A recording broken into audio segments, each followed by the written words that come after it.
immigration reform. We're on Capitol Hill as Republican senators unveil a new plan to boost border security.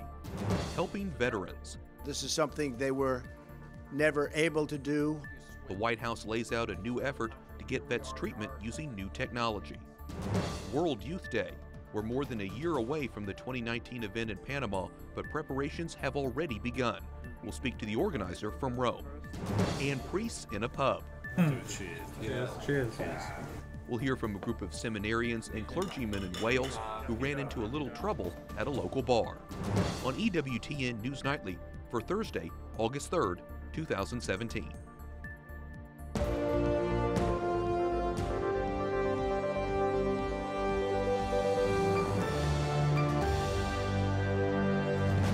Good evening, and thank you for joining us for News from a Catholic Perspective. I'm Wyatt Goolsby, in for Lauren Ashburn.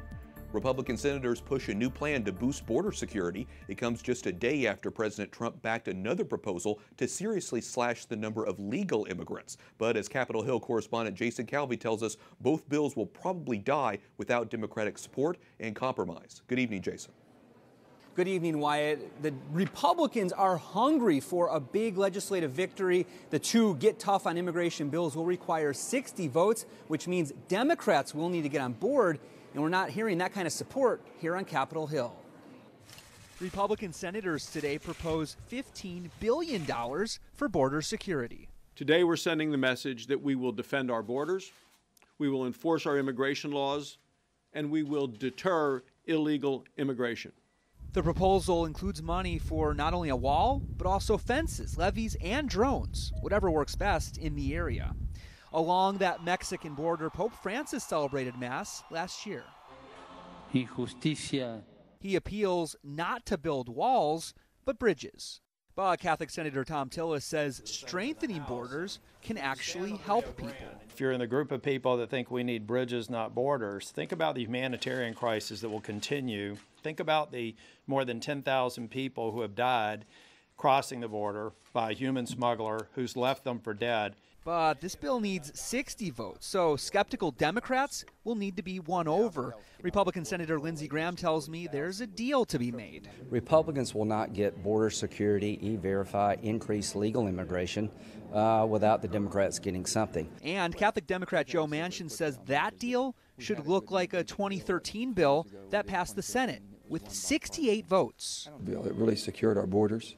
He gave a pathway forward, and people had to work and make a commitment to this country. They came here for the right reason. It had extreme vetting to it. We did an awful lot of good things, and it was worked on by both sides.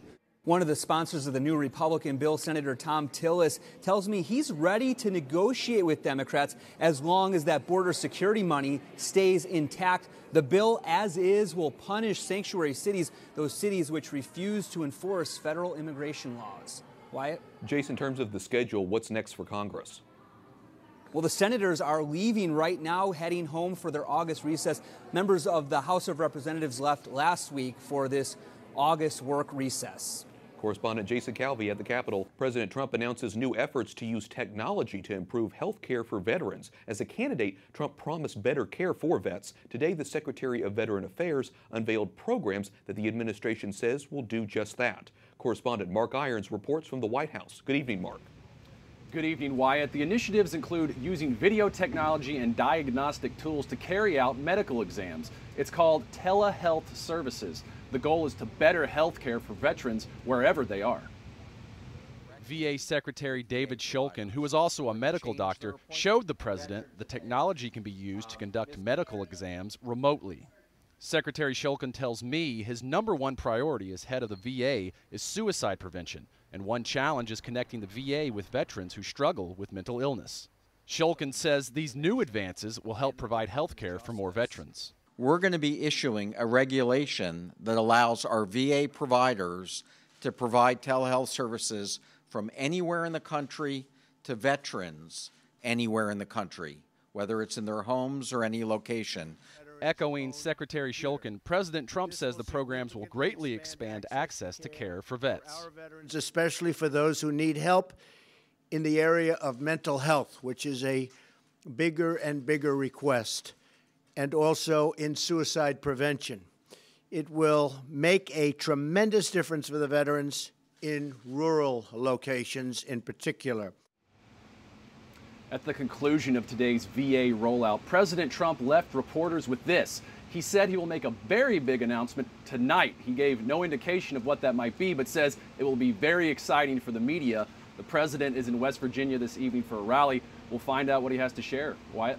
Mark, the Washington Post has released transcripts of some of the president's phone conversations, including one with the president of Mexico. What can you tell us about that? Wyatt, those transcripts come from a phone call soon after President Trump's inauguration. In them, he urges the president of Mexico to stop saying he won't pay for a U.S.-Mexico border wall. Some are calling these transcripts leaked documents. Tomorrow, Attorney General Jeff Sessions will hold a press briefing on leaks of classified material threatening national security. Sounds like another important event we'll need to be covering. Correspondent Mark Irons at the White House. Thanks so much, Mark. Attorney General Jeff Sessions moves to punish sanctuary cities, or cities that do not enforce federal immigration laws. The Justice Department sent letters to 4 cities, including Baltimore, Maryland, and San Bernardino, California. It says they will be ineligible for new programs aimed at stopping drug trafficking and gang crime unless they follow federal laws. The cities have until August 18th to show proof of their compliance.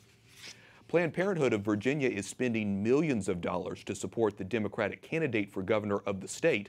The largest abortion provider in the country says Ralph Northam has supported the organization throughout his career. The money will be spent on canvassing, online ads, and mailings.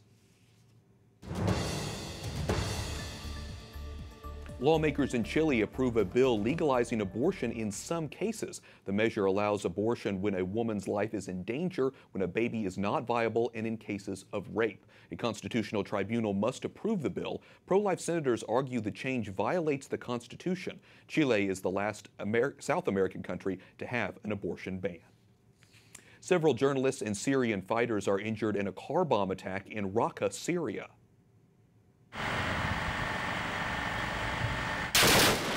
Dramatic video of the attack shows the moment militants fired on crews. Local and foreign journalists are in the city covering the offensive to retake the ISIS stronghold.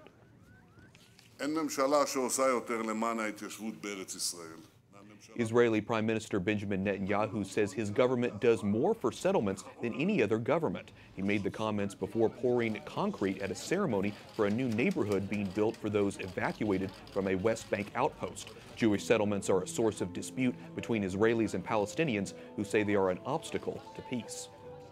Brazil's embattled president survives a key congressional vote that could have suspended him over a bribery charge. Michel Temer addressed the nation last night after his congressional victory. The president says he's innocent in the bribery charge. He promises to stay in office until December of 2018, despite a new national poll showing just 5% of Brazilians approve of him. Venezuelan President Nicolas Maduro is postponing installing the assembly, being granted nearly unlimited power to revamp the nation's government. Maduro says the meeting won't convene until tomorrow in order to ensure peace and tranquility. Venezuela's opposition boycotted the recent election and has promised to protest when the assembly is installed. The church is getting ready for the next World Youth Day. The massive gathering of young Catholics will take place in Panama in January of 2019. Yo no sé si voy a estar en Panamá, pero les puedo asegurar una cosa, que Pedro va a estar en Panamá. At the end of last year's World Youth Day in Krakow, Poland, Pope Francis said even if he doesn't attend the next one, Peter will be there. Father João Chagas, a native of Brazil, is in charge of World Youth Day in Panama. He joins us now from Rome. Father, how are the preparations going in Panama for the 2019 event? So we have been a lot of meetings with the local committee of Panama World Youth Day. So we had several meetings here in Rome, and we had one meeting in Panama. Every week we have a kind of video conferences, and we write to each other. We had a big meeting here in the last April with around 300 representatives of more than 100 countries and around 50 movements and new communities. So there is a very strict collaboration between us, our dicastery, and the local committee of World Youth Day 2019. At the same time, they have a good collaboration with civil authorities in the matters which the government is concerned. St. John Paul II started the World Youth Day tradition in 1986. The first international one was held in Argentina in 1987. How will this World Youth Day be different from previous ones? So each World Youth Day has its own characteristics. It's difficult to know now what will be different, but it will be the first World Youth Day in Central America. We had 2 World Youth Days in North America. We had 2 in South America. We had different events in Europe and in other parts of the earth. But it will be the first time World Youth Day will be in Central America. Bishops from the whole region asked together this World Youth Day to be hosted in Panama. So there is the strong support of all the bishops in Central America, and it will have, of course, a very specific character of that place. But I think it will have also a very strong impact to have Pope Francis. We hope he will be able to be there. So to have Pope Francis speaking in his own language, in his mother language. We could perceive it, the impact of him speaking in Spanish when we had the meeting with the volunteers in Krakow. It was a very strong meeting, and we hope he will be able to come over to World Youth Day in Panama, and I think he will speak from his heart and very easily, because it's his language. I hope it will be, I'm sure it will be a very good and strong meeting. I'm sure it will be too, and it's nice to hear about all the preparations going so well. Father Joao Chakas, organizer for the next World Youth Day, thanks so much for talking with us about it. Thank you very much. Dangerous heat in Rome. Temperatures in and around the Eternal City have hit 105+ degrees. Tourists are continuing to visit the city, combating the high temperatures with the help of ice cream, cool drinks, and fresh fruit, claiming the beauty of Rome was enough to make them forget about the weather. Coming up, religious freedom advocate Nina Shea tells us what the U.S. is doing and failing to do for persecuted Christians. Plus, investing in education, how the Trump administration is helping out.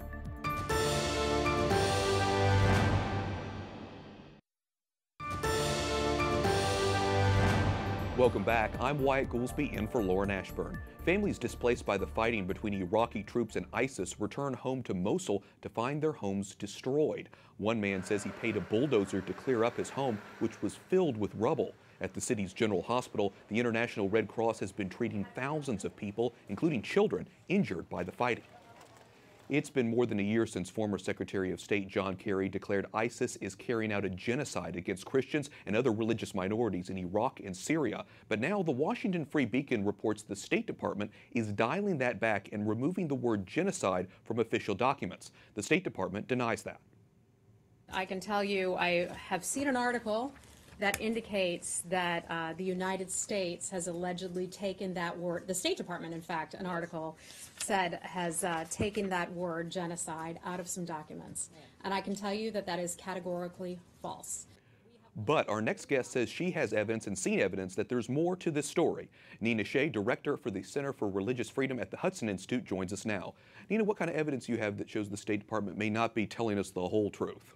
Well, the State Department issued its annual report on human rights for Iraq, and as well as other countries, on March 3rd.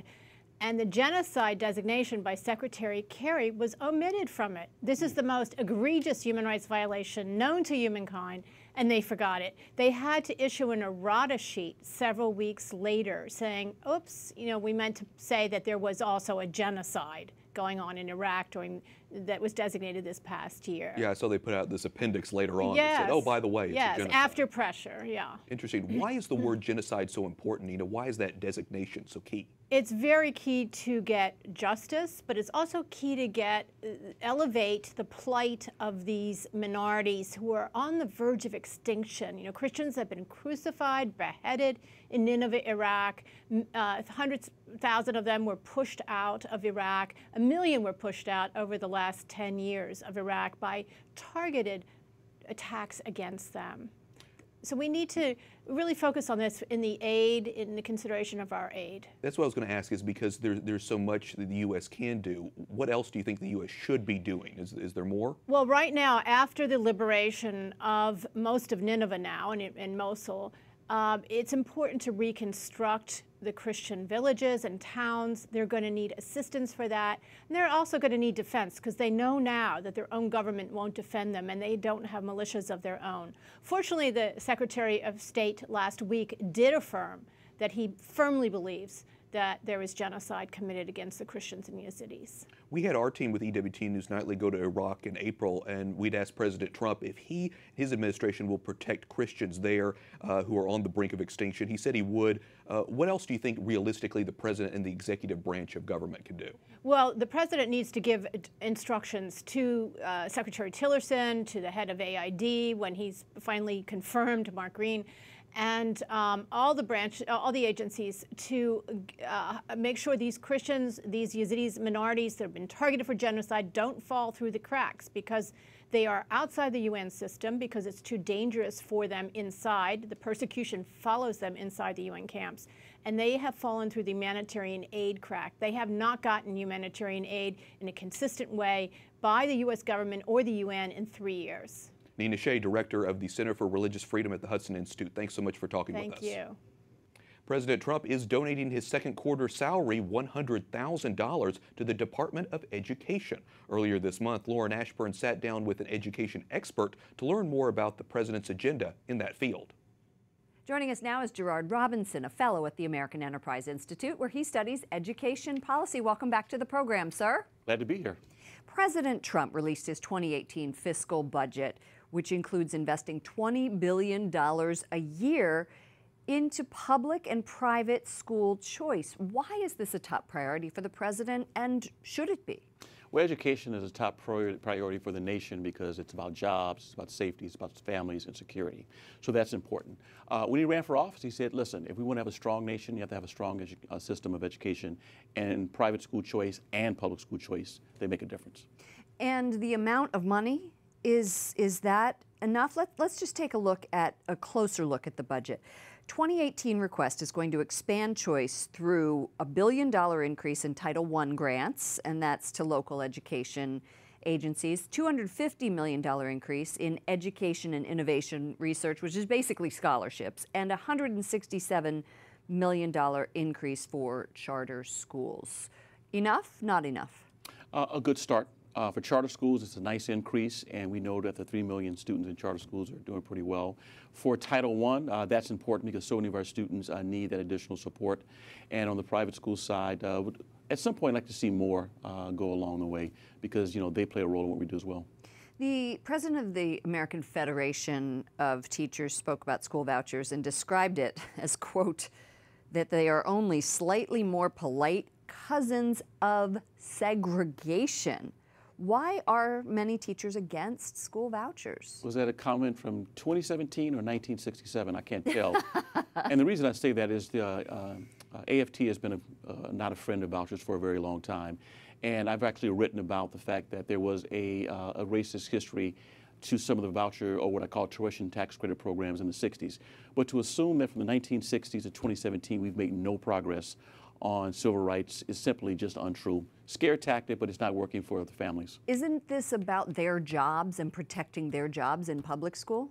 For some, it's about protecting their jobs. For some, they only believe public money should stay within the public sector. But I have to remind my friends, since 1965, public money has gone to religious schools through Title I and Title II, including Catholic schools. So this is nothing new. All right. Gerard Robinson, fellow at the American Enterprise Institute, thank you for joining us. Thank you for having me. And thank you to Lauren and to Gerard Robinson for that interview. Up next, designer babies. We'll explore the ethical problems linked to editing human genes. Plus, a group of soon-to-be priests walk into a bar and get kicked out. It's not a setup for a joke, it really happened. We'll hear from them.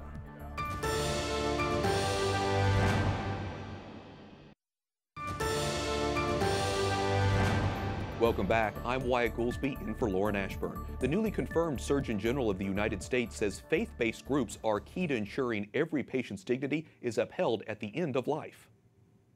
I think we can bring together stakeholders and go after some low-hanging fruit here and help people reach the end of life with dignity and ultimately die according to their wishes and not according to a doctor or a medical professional doing something that they would not otherwise want.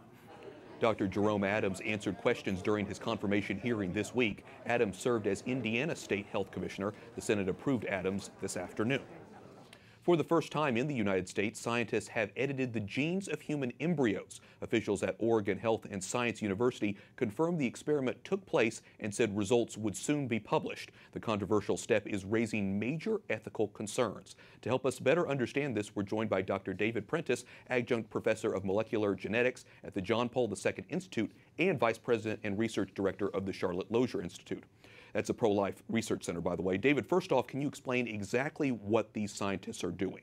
Right, and Wyatt, gene editing sounds a little tame, like you just went in with your word processor, but what they're doing is changing the basic genetic structure, and they're doing it with young human embryos. In fact, they tried it after the embryos were a few cells old, and it didn't work as well, so they actually created the embryos, and in the process made a little change, genetic change, where they cut out a piece of DNA and then replaced it with another piece of DNA. Now, it's aimed, of course, at least at first, to try and prevent or treat a particular genetic disease, but it's never going to stay there. But like you say, technically the scientists are altering, they're changing the DNA itself. Is that safe? Is it legal?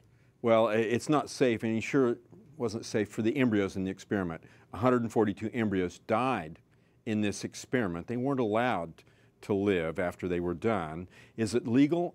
Unfortunately, it is at this point, as long as they don't use federal taxpayer funds and as long as they don't try to put them into the womb. We have a couple of barriers, but we obviously need a lot more. You know, one genetics expert says gene editing of embryos is unstoppable, even going as far as some say it's inevitable. The real question, I think, David, is this ethical? Well, it's not ethical. You're basically manufacturing people to your own specifications by doing these genetic manipulations. If they were to come and try to do that on me to treat a certain disease, like a heart disease, that's okay. But when we're starting down at the level of the young human embryo, we're actually affecting not just that individual, but future generations as well, and we have no idea what the consequences will be. Yeah, it sounds like a very dangerous, slippery slope. Dr. David Prentice, Vice President and Research of the Charlotte Lozier Institute, thanks so much. Thank you. And a British pub is apologizing to a group of seminarians and priests after mistaking them for a rowdy bachelor party in costume. In the end, though, no feelings were hurt. Cheers. Cheers. A group of seminarians enjoy a drink now, but they had a bit of an issue doing so last week when one of their own was ordained. The seminarians thought we'd go out and celebrate in the style we know best, which is to come to one of our local pubs, which we did. That's when they ran into an issue. We walked to the bar, we were told no stag do's, no fancy dress. And after a bit of a conversation with the barman, there was no sort of leeway, and this is the policy of the pub. A doorman at the City Arms pub in Cardiff, Wales, 150 miles west of London, turned the group away. Well, we thought originally it was a joke and he was just playing around with us. Thankfully for them, a bar manager realized the priests were real and invited them back in. And that's not all. When we came back in and everybody realised what had happened, the entire pub just stood up and applauded us. And we were offered a free drink. I don't think it's uncommon to see people in fancy dress in Cardiff on a Saturday afternoon, but this pub is probably one of our quieter pubs. The barman, I think, is a little bit embarrassed about what's happened, but it's all been taken in good fun. And the clergy members have no hard feelings. I felt so sorry for him because he was such a nice chap. Well, nice to see those priests and seminarians taking it all in stride. We thank you for watching tonight. For the entire EWTN News Nightly team, I'm Wyatt Goolsby. We'll be back tomorrow with more news from a Catholic perspective. Good night, and God bless.